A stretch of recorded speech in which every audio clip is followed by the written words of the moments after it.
Alright guys, TacticalRab back again today. I hope you're all doing well and enjoying your day so far. And with the Challengers World Championship concluding yesterday, we have some winners, we have some losers in multiple regions, but also we have plenty of spicy drama on the timeline and also some players that might be next up in the CDL next season. And tweet your thoughts in the comment section below. Like if you guys enjoyed the video, subscribe if you are new as always, I greatly appreciate it. I'm really upset the channel, thank you very much indeed for doing that. Let's start with the European side of things. You've got Team Amelia XXL coming from the winners side, that's the team of Chaxter, Callum, Piero and Beans. Beans was absolutely fine to be honest, this first series especially, very impressive stuff. And then the Atlas Lions on the other side, so Sevo, that's Vortex, Gizmo, Nasty and Harry. Well, these were the teams that were contesting the grand finals. Amelia came from the winner side. Atlas Lions just love doing these types of things in 2 best of 5s. They do so again right here. They win this map, I'm pretty sure, right here. They lose the search, they lose the control, then they bounce back in the game 4 Garrison Hardpoint. They win the game 5, they take it to a second best of 5, and they win that one. So congratulations to these gentlemen. Did think this was kind of interesting though, right? Because there has been some talk these last several days about some of the players that were in the Pro League that are now in the Challenger side. And for example, some of these tweets right here, we saw some tweets last season from TJ and Slacked when Mac was first arriving on the scene and doing good things on the subliners. And they were talking about, okay, yeah, Mac was kind of like talking trash and dunking on these guys. And TJ came back and said, look, do something on land before, you talk trash. He got blessed. Unfortunately, TJ, for example, hasn't got much chance to do anything on land this season because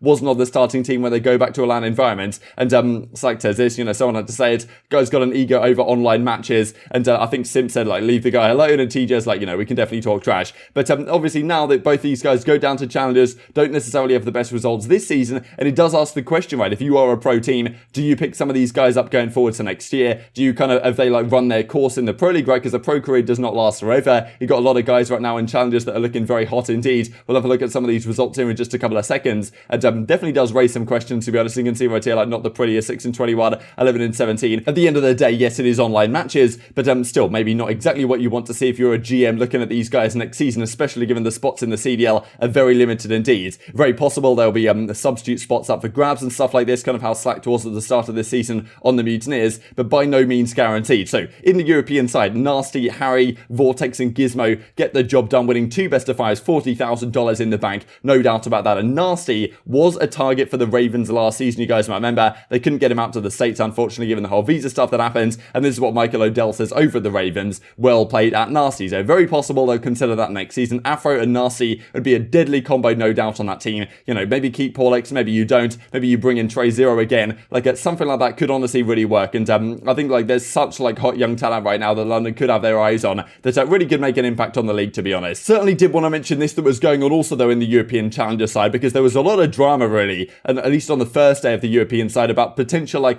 cheating type dodgy stuff going on, because Los Pepes were going on right here. They eventually do lose to the Atlas Lions, but these guys seemingly hadn't really done too much all year. They then, of course, come to the final event of the season. All of a sudden, they're playing really well. So, of course, that's going to raise some questions. Kamalan says right here, so you're telling me Zappy COD is suddenly the world's best, beating the likes of Trey, that being Zero, Hixie, Weeman, Bids, Defrag, etc. The list could go on, but when he gets told to monitor cam, he gets 3-0'd in 20 minutes. So, just kind of interesting stuff, right? I just wanted to at least bring it to your guys' attention, because it's impossible to say, really, like, who's cheating, who's not cheating, like, is stuff explainable? Like, it's so difficult to say unless you have really concrete clips. And the monitor cam stuff is interesting, because I don't think it was, like, mandated that you had to have a camera on your monitor for these events. But the problem is really that even if you've got a monitor cam, like, there's still ways that you can have, like, hacks or something where you can't really see it on the monitor, or I don't really know how it works exactly, but, like, these, like, little dots you can get up here. I think I've seen someone, like, have little dots in the bottom left-hand corner of their screen that the monitor cam can't see, but it, like, shows where the enemies are or something. I don't really know, but I've seen some crazy hacks, to be honest, as of late, that can avoid this type of stuff. So not really sure if it even helps, to be honest. But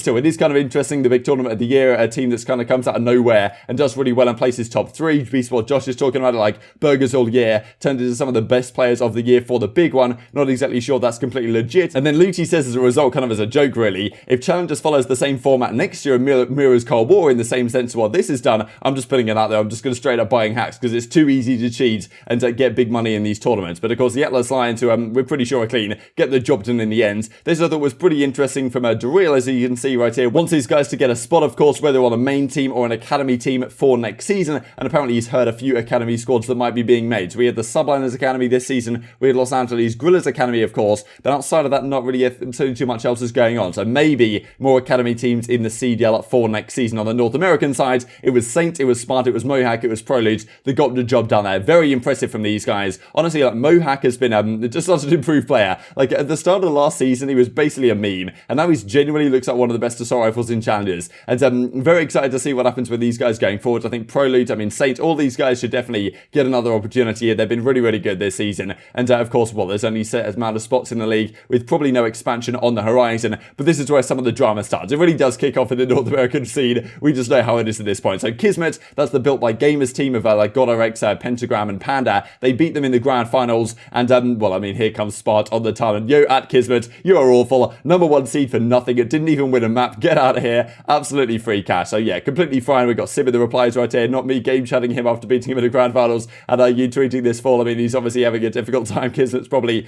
down bad as a result, but still some cash in the back pocket. Not really the end of the day. It also continues here, right? So on the 14th of July, a couple of months ago at this point, Kismet says, GG's, no one shoots back. 1-3-1. Guess we're just a little too much when it matters. So, of course, this is a while ago. Prolute clearly had this one saved up, ready to go. Kind of how Drazah did last season, right? When he did the whole, 300 when it mattered to exceed. You guys may well remember. And Prolute says right here, when it matters, you broke hat. I absolutely love me. So, when it was important in the grand finals, they get their job done. That's Prolute to go pretty impressively in a 3-0 fashion to, dominate the entire series. Got some talk here as well from some of the pros, ILLey and Crimsix over at the Dallas Empire side. ILLey and Mohawk share a fair few similarities in terms of their career and their path and stuff like this. And it's funny how I'm pretty sure ILLey, when he won the World Championship last year on Modern Warfare, straight away he was hopping onto Black Ops 3 a few hours later to play some Chals. And Mohawk basically did the same thing. He won Challengers champs, and then he hops on and says, yeah, any of the last 4 CODs, I'll play you in a Chal for between $100 and $500 or something. So just thought it was really funny. And Crim is like, yeah, congrats Mohawk, you're welcome. Also, Spot, apologise right now to your team over the SD scrim argument. Not really sure exactly what that refers to. If you guys know,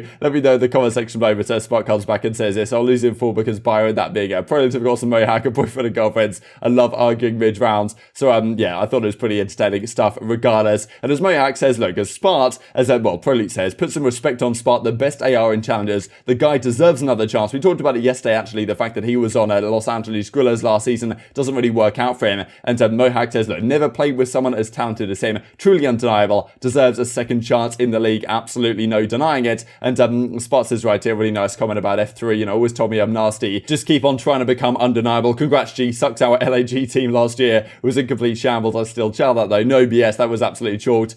Chalked my stock right. All G about the bounce back. I seen you in those Cold War 8s. Most certainly blessed, of course, killing it right now over at the Warzone side of things. But yes, that is the big question mark. What happens to some of these players next year going into the Pro League? Because some of these teams are going to completely gut their rosters, no doubt about it. We've got, of course, most of the top teams nothing's really going to change for. You're imagining at least the vast majority of the top squads, probably the top 8 teams that are going to champs, they're not going to gut their entire roster. You'd think if they are going to make some moves, it's 1 or 2 moves more than likely for some of the top squads. They'll certainly have some pieces, but to have room for improvement. The bottom 4 teams are probably going to completely axe their entire teams. Not necessarily though. There's some teams that will keep at least certain players, but I'd be kind of surprised if any of the bottom 4 keep more than 2. I think London might keep 2. I'd be surprised if Paris keep more than 1. I'd be surprised if LAG keep more than 1, if any, to be honest. And Seattle Surge, I'd be surprised if they keep more than 1 as well. So I think these bottom 4 squads, that's really where you see some of the potential for the Challengers talent to come through, and maybe a guy like GodRx, right? Because last year he was great on Minnesota Rokkr for a time. He was a great player, and he was also a great sniper on that team.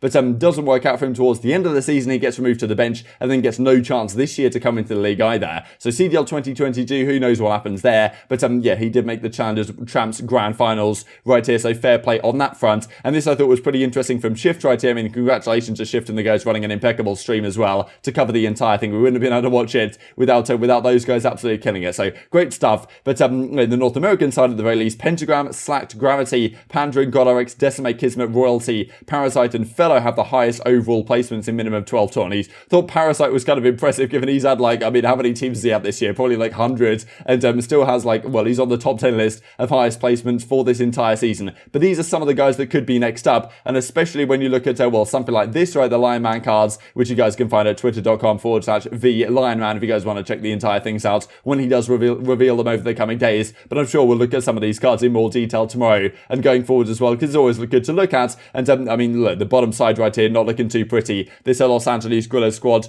not the greatest squad we've seen in the CDL this season, and I just thought it was kind of relevant, really, given Spark was talking about, yes, Los Angeles Grillers last season didn't really work out for him, and I kind of chalked his stock. Certainly going to be maybe, I think, for Los Angeles Grillers again this season with some of these players in a difficult spot trying to get a spot for next year. Very much intrigued to your thoughts on all this stuff in the comment section below. The drama does just not slow down. down. Hope you guys enjoyed the video. If you did enjoy it, I'd greatly appreciate a like on the video. It really helps out the YouTube algorithm. If you enjoy this content, I'd be like you may enjoy this content as well, and I've grown the competitive Call of Duty community. Thank you for watching as always. Take care, and I will see you next time. Come into play, and with Cellium shooting the way that he is so far in this map number 5, he's going to open up with that first blood. That is just absolutely terrifying, and Prestinni is going to get found out as boxes, bro. Bomb down, boxes, watch out. Yo, boxes. Bomb down. Hey, Tyler, Pierce, back up. Get together, guys. I can help you up middle here. I dipped out. Nick's in their spawn. Here, give me a sec. I'm trying to watch your. Yo, cool. Nick can watch it. I'm backing up. Okay. Alright, bomb was down on site. I feel like I'm middle. What do you have for me? He has One our side. You just peeked. You didn't even know. It's our side. Blue barrel. You didn't even see me. I'm on the court.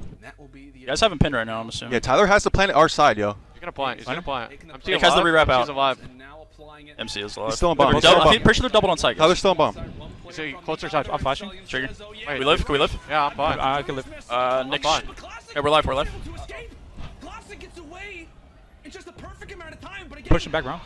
On our side. Blue barrel, one shot. Our side weak. I'm coming to tank. I think. Yes, just good. Slid. Yo, jump out, slid at me. Nice, nice. I'm a tank. Nice! Oh my god, let's fucking go, Nick. Get that Let's fucking go, man. Go, Nick. Go. Let's go. Holy shit.